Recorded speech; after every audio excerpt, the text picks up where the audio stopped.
Sudah cukup, teman-teman? Oke, baik, terima kasih. Silakan bisa kembali ke tempat.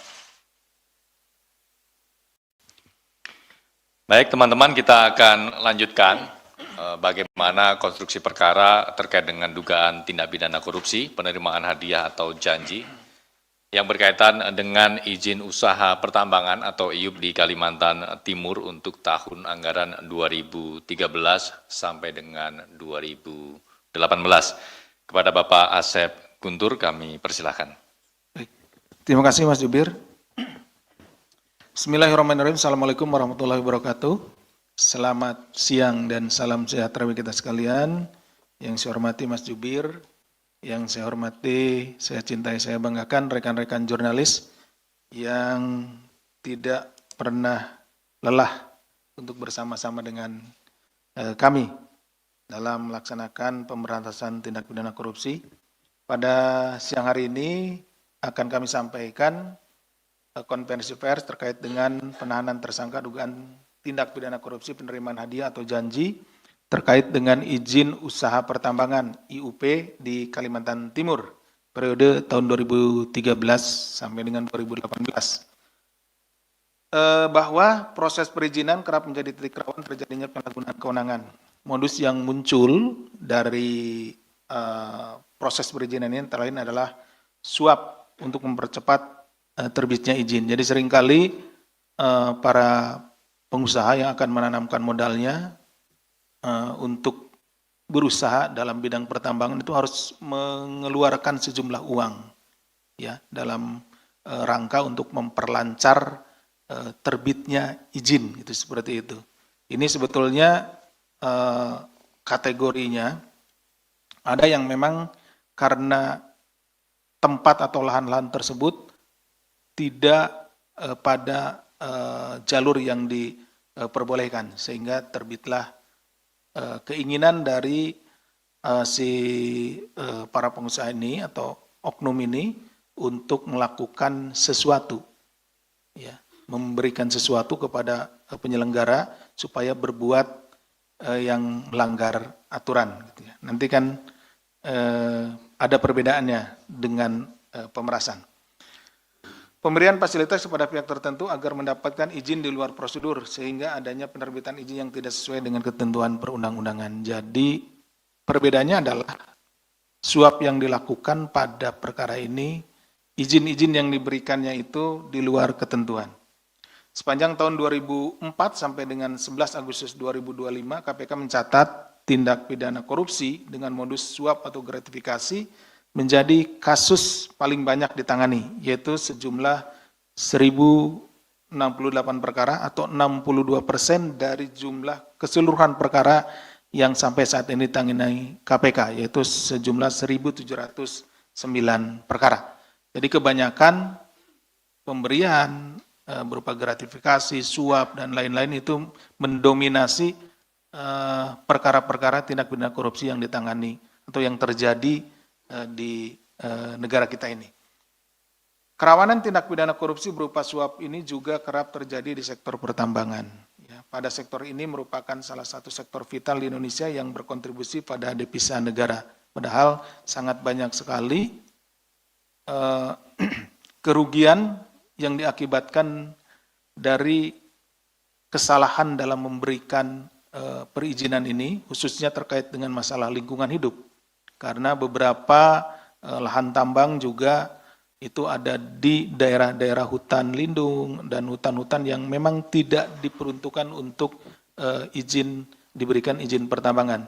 Tetapi karena praktek-praktek koruptif berupa penyuapan ini, sehingga beberapa wilayah yang seharusnya tidak diperbolehkan untuk dilakukan penambangan, pada akhirnya terjadi penambangan. Dan yang dirugikan adalah masyarakat dan tentunya juga bangsa Indonesia ini karena lingkungan atau alam Indonesia menjadi rusak. Lewat upaya preventif berkelanjutan, KPK telah mendorong pelaku usaha agar menjadikan integritas sebagai fondasi utama dalam menjalankan bisnis. Ya, ini tentunya bisnis pertambangan ya. Dengan potensi besar tersebut tentu dibutuhkan tata kelola yang transparan, akuntabel, dan berintegritas, terutama pada proses perizinan dan interaksi antara penyelenggara negara dengan pihak swasta. Kemudian Komisi Pemberantasan Korupsi melalui Direktorat Anti Korupsi Badan Usaha atau AKBU, kemudian KPK telah meluncurkan Panduan Cegah Korupsi atau PANCEK yang dirancang agar dunia usaha dapat bertumbuh dalam ekosistem yang adil dan bersih dari konflik kepentingan. Jadi kita juga sudah merilis panduan cegah korupsi sehingga itu bisa menjadi guidance bagi para pengusaha supaya tidak terlibat di dalam praktek-praktek korupsi. Di sisi lain KPK harus melakukan penegakan hukum dugaan tindak pidana korupsi pada sektor ini sebagai pemantik langkah pencegahan korupsi pada sektor pertambangan agar tidak dikuasai oleh kepentingan pribadi maupun kelompok tertentu dengan cara-cara yang melanggar hukum. Kami tidak bosan-bosannya memperingatkan atau menyampaikan melalui kesempatan kesempatan konversi ini, bahwa segeralah untuk diperbaiki tata kelolanya. Kalau memang tidak mengetahui atau tidak paham, kami di Kedeputian Pencegahan ada Direktorat Monitoring yang akan siap membantu untuk melihat seperti apa nanti prosesnya, gitu, seperti apa birokrasinya, dan kita bisa nanti berkomunikasi dan berkoordinasi. Hasil dari monitoring itu akan terlihat titik-titik di mana dimungkinkan terjadi tindak pidana korupsi. Sehingga perizinan pada pengelolaan tambang dapat mengutamakan prinsip keadilan, transparansi, dan integritas agar hasilnya kembali untuk hayat hidup masyarakat demi kesejahteraan bersama.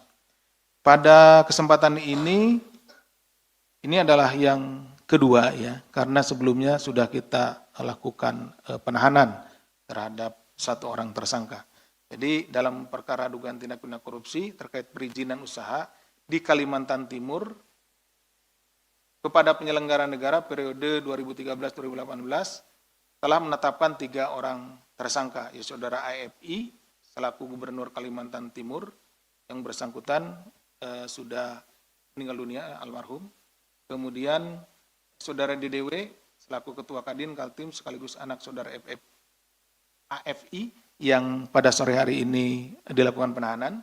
Kemudian Saudara ROC selaku wira swasta atau komisaris PT SJK, PT CBK, PT BZL, dan PT APB. Ini sudah sekitar 2 minggu yang lalu ya. Ya, dilakukan penahanan. Atas Saudara API, KPK telah menghentikan proses penyidikan karena meninggal dunia. Sementara terhadap ROC telah dilakukan penahanan pada tanggal 21 Agustus 2025.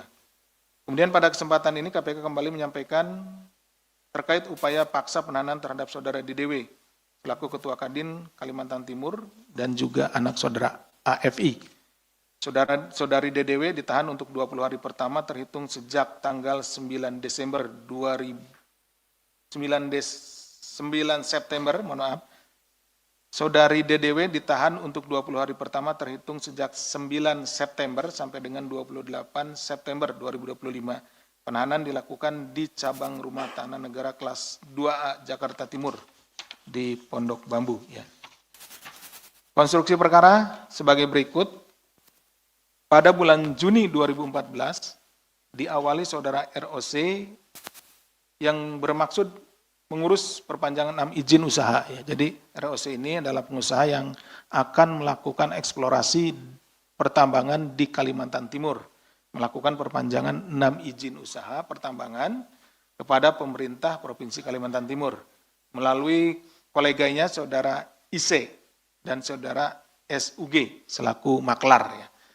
Kemudian pada saat proses perpanjangan IUP pada Dinas Energi dan Sumber Daya Mineral ESDM Kaltim, Saudara DDW meminta kepada pihak-pihak terkait untuk memproses dokumen perpanjangan 6 IUP yang dimaksudkan dengan meminta sejumlah fee ya sebelum disetujui oleh Saudara AFI. Jadi karena hubungannya anak dengan bapak ya, di antara Saudara AFI waktu itu adalah gubernur. Jadi hubungan kedekatan secara kekeluargaan di yang bersangkutan minta lebih dahulu sejumlah fee ya sebelum disetujui oleh orang tuanya atau oleh gubernur. Dalam proses selanjutnya, saudari DDW kemudian menyetujui dan mengatur pertemuan dengan saudara ROC.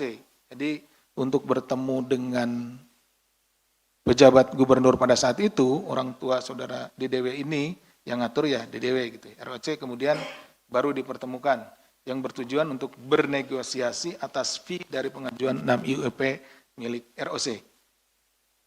Bahwa kemudian saudari DDW mengatakan sebelumnya saudara IC telah menghubungi dan memberi harga penembusan atas 6 IUP milik saudara ROC sebesar 1,5 miliar. Jadi dinego-nego lah di situ ya.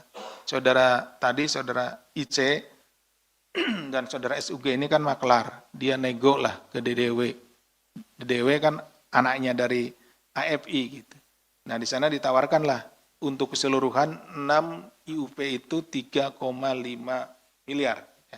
Namun DDW kemudian menolak dan meminta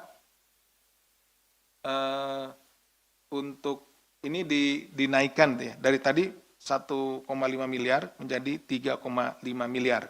Jadi tawaran pertama dari IC itu 1,5 miliar untuk 6 IUP perpanjangannya, tapi DDW itu minta 3,5 miliar atau naik 2 kali lipat dari harga penembusan awal ya. Kedua belah pihak akhirnya menyepakati harga penembusan tersebut. Saudari DDW dan saudara ROC bertemu di sebuah hotel yang berlokasi di Samarinda, di mana saudari DDW melalui saudara IC menerima uang sejumlah 3 miliar dalam pecahan Singapura dollar, kemudian 500 juta dalam pecahan juga Singapura dollar. Melalui saudara SUG.